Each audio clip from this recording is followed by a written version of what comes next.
ആ അമ്മേ, ആമോ, ഇന്ന് എന്താണ് നമ്മളുടെ ഉച്ചയൂണ് വിഭവങ്ങളൊക്കെ കണ്ടാലോ? ഇന്ന് ഉച്ചയോട് വിഭവം ആദ്യം നമുക്ക് ചോറ് വിളമ്പാം.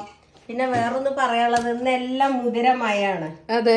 ഇതാ മുതിര കൂട്ടാൻ, ആ പിന്നെ ഇതാ മുതിര ഉപ്പേരി, ആ പിന്നെ ഇതാ മുതിര ചമ്മന്തി, ഇതാ നല്ല പിന്നെ കുതിരക്ക് പപ്പടം. കൊടുക്കാനുള്ളതാ. അതെ, പിന്നെ പപ്പടം, പിന്നെ മുത്തശ്ശി സ്പെഷ്യൽ മുളകിടാത്ത ഇഞ്ചിയും പച്ചമുളകൊക്കെ ചതച്ചിട്ടുള്ള നാരങ്ങ. അതെ, നാരങ്ങ ഉപ്പിലിട്ടത്. അതെ, നാരങ്ങ ഉപ്പിലിട്ടത്. നമ്മ കഴിച്ചോളൂ. അപ്പൊ എന്നാ കഴിക്കട്ടെ. ഓക്കെ. മുതിരക്കൊട്ട നല്ല ഇഷ്ടമാണ്.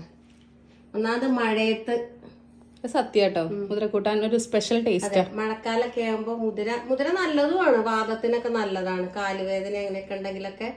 ചൂടുകാലത്ത് പക്ഷെ മുതിര അത്ര ഗുണമില്ല എന്ന് പറഞ്ഞേക്കാം. മുത്തശ്ശിക്ക് ഇപ്പോൾ ഇത്തിരി അഹങ്കാരം കൂടിയിട്ടുണ്ടോയെന്ന് ഒരു സംശയം ഉണ്ട് കേട്ടോ. ഞാൻ 2 ദിവസമായി ശ്രദ്ധിക്കണം. പുതിയ ബാഗ് കിട്ടിയപ്പോൾ നിലത്തൊന്നുമല്ല മുത്തശ്ശിയുടെ ഗമ. മുത്തശ്ശി പുറത്തേക്കൊക്കെ പോകുമ്പോൾ എങ്ങടെങ്കിലൊക്കെ പോകുമ്പോഴൊക്കെ തൂക്കാന്നൊക്കെ പറഞ്ഞിട്ട് എന്നോട് പറയാം, അമ്മ ഈ ബാഗ് തൂക്കി എങ്ങനെ ഉണ്ടാവും എന്നൊക്കെ. നല്ല രസമുണ്ട് കേട്ടോ ഈ ഒരു ബാഗ്. 3 സിബായിട്ടാണ് ഇതിൻ്റെ റോ വന്നിട്ടുള്ളത്. നല്ല ഭംഗിയുണ്ട് കാണാൻ. 340 രൂപയേ ഉള്ളൂ കേട്ടോ. അതിന് നല്ല ലാഭമാണ്. നമുക്കുള്ള ഒരു കടയിൽ പോയി കഴിഞ്ഞാൽ തന്നെ ഇങ്ങനത്തെ ഒന്നും ബാഗ് എന്തായാലും ഒരു ലെതർ ടൈപ്പാണ് കേട്ടോ. ഇങ്ങനത്തെ ഒന്നും ബാഗ് എന്തായാലും കിട്ടില്ല. പിന്നെ അതുപോലെ തന്നെ വലിയൊരു വള്ളി വന്നിട്ടുണ്ട്. ഇത് നമുക്ക് വേണ്ടാന്നുണ്ടെങ്കിൽ മാറ്റി വെക്കാം കേട്ടോ.